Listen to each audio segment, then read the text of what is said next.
He just wants to do his job and he wants to go home to his family. That's what he keeps saying in his first 2 episodes. I'm going home. He's like, I'm okay. We're gonna do this, and I'm going home. I don't want to go be like Iron Man and be in front of the cameras, be like Captain America, where I'm going around, doing stuff for the country and being the face for the country.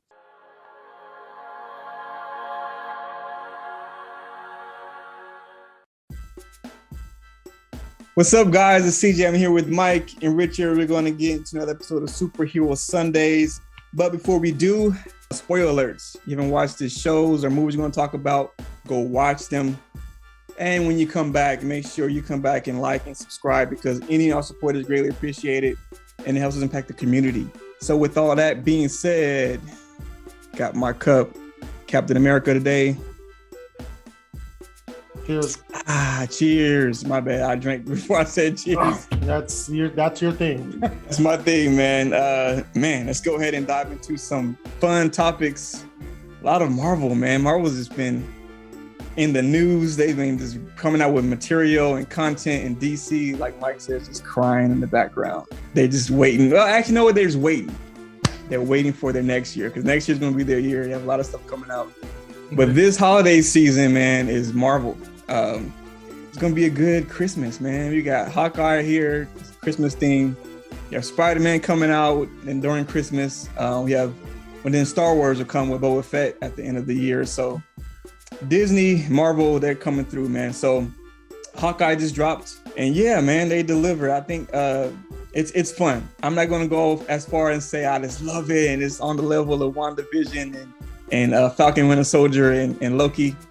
Not gonna go that far, but I really think with Hawkeye, unfortunately, he's a character that's like, he's just there.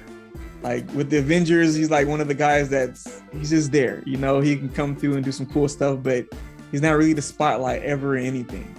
And for this show, unfortunately, I think he's going to be the same way, where he's just a person that's not really getting the spotlight. He's going to kind of mentor Kate Bishop, help her, get to where or reach her full potential. But I think they're going to start bringing in these like Echo. They're going to bring in Kingpin. They're going to start establishing these characters for the future. And I think Hawkeye is going to kind of fade back, man. But that's what makes Hawkeye's character so great. What you got, man? It's that he doesn't need the spotlight, nor does he want it. He doesn't want it. He doesn't want it. Even Kate mentioned that to him, like, you need branding, you need this and that for yourself. And he's like, what am I selling? Yeah, he doesn't want the spotlight, nor does he even want people to think that he exists. He hates the fact that people recognize him on the street. I mean, you saw that guy that recognized him when he was, in the bathroom. He hated it. Man. Yeah, because wait. We need to stop. Richard, you laughed when you saw this. When he looked down that urinal, and what did it say? That Mike was right. I was waiting at the bottom say Mike Diaz. Like, literally said that, bro. Oh man, that was great. And then he looked at it like, interesting. Yeah, it's like he kind of agreed. But seriously, man, Thanos is right. Hashtag throw it up on the screen. Boom. There you go, man. But, Mike's been saying it since March. But it is funny though, because you say all that stuff, but I think that's where he really shines. He's more of that wingman off the bench, like Dan Marley from the Phoenix Suns back in the day, with Charles Barkley coming out, hitting those threes when you need to.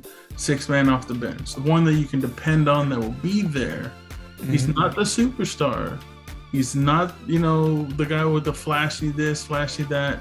I mean, this is the type of guy he is. Yeah, he doesn't, he's just a role player. He knows his role, and he just does. He's a player.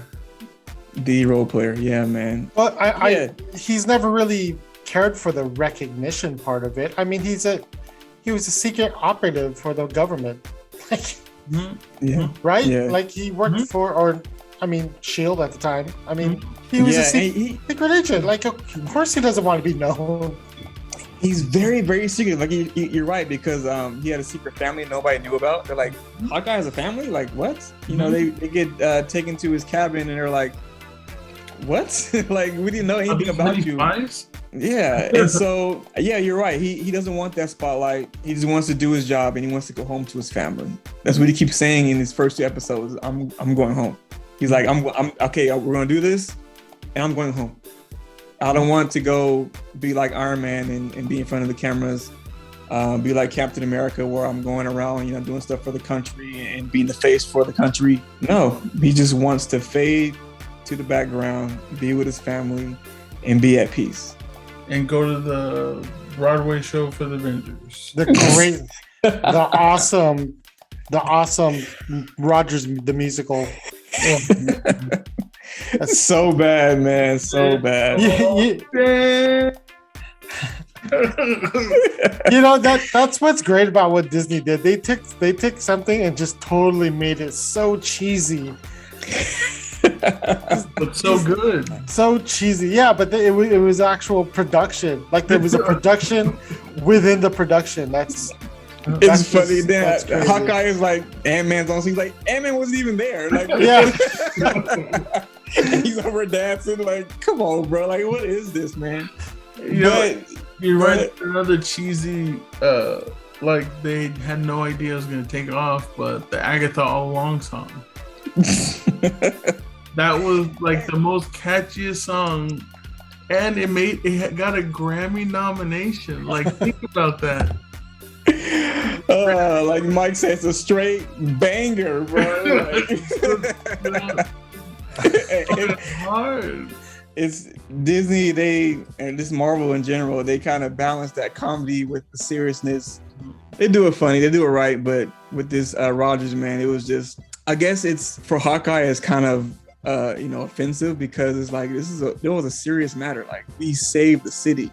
Like when Hawkeye goes to, these places and they give him free food, and the guy says, "You saved our city. Like, you get free food." Like, no, you saved the city, bro. Like, we were all about to die. Like, aliens are taking over this world, and now you have a musical about it. Like, come on. And yeah. It's one of those things where, like you said, when he received those free meals, he didn't like it. He absolutely didn't like it. He just didn't want it. He's just doing his job. He's just trying to live his life, is what he's just trying to do. And that's what was so great about the show too, is that they really humanized him. Like, I wasn't expecting him to have a hearing aid, That's showing his age. Yeah. Yeah, and man. It shows his age, it shows like everything that he's gone through. Yeah. And it was kind of heart-dropping when he's watching the musical and he's focusing more on Black Widow.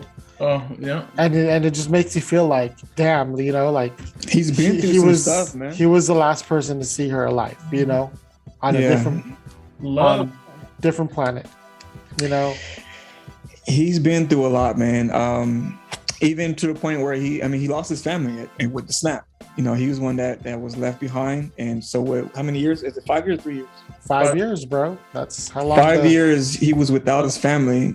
And so now you see this show where he's like, this is going to be the best Christmas ever. We're going to do this together, because he really does love his family. He got them back. Mm-hmm. And so now he's like probably trying to spend every moment, every time that he can with his family that he lost for 5 years.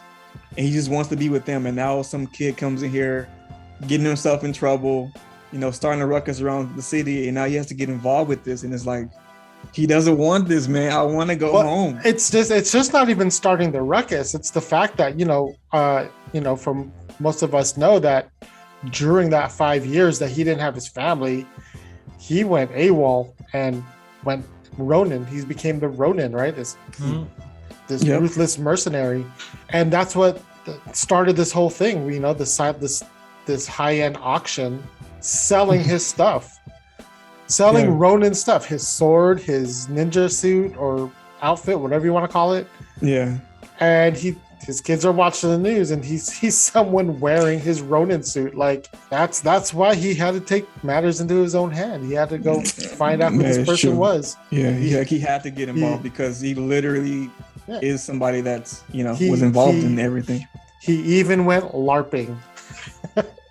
Yeah, I was like, what is this? That's pretty funny. Mike, man, any other thoughts or things you have for Hawkeye? Yeah, I kind of already said my predictions, but I really hope they start really showing the age of Clint Barton. That because he's generally just a man, that it really grounds the character even more so, and really shows, first his hearing loss, and then maybe in like the comic books, he starts losing the eyesight in one of his eyes. Like things start happening because his body's been through a lot. Yeah. Not just his body, but his mind and his heart has been through so much that as a man without armor, man without the serum, all this stuff, he's just that. He kind of really is like the true last Avenger, or human Avenger at least, because except Thor's a god. Captain America was, this super soldier with the serum, but now he's old and gone. Mm-hmm. Iron Man's dead. Black Widow's dead. Wanda. I mean, the original from the first Avengers. The Hulk, he's around. He's a science experiment. So he's like the real only human Avenger that's left. And so yeah, like you said, the age is getting to him. The things he's been through is catching up to him. So yeah, I don't know what's the future for Hawkeye is going to be. Like I said, he might just mold Kate Bishop. He might, like I said, just be a person who really wants to fade to the background and just, hey, you guys take care of this stuff and me back out. Yeah, because he might be the only character that I can think of that you want him to go to his family and just be at peace. Yeah. He's the only character that we will reveal something like that, like a family that he's kept hidden and that he just wants to go back to. Like, his happy ending, his Thanos garden is being with his family, celebrating this. I hope he jingles his way all the way down to visit his family. And he's going to be late. You absolutely know he's going to be late. Yeah. But it's one of those things where him being with his family is going to be his Christmas, their Christmas. So yeah, that's what everybody's hoping for. Like at the end, if that's all that happens, that he just fixes whatever but goes back to his family, that's perfect. Well done. Perfect ending for him. His last hurrah. Just kind of save the city and kind of pass the mantle on to Kate.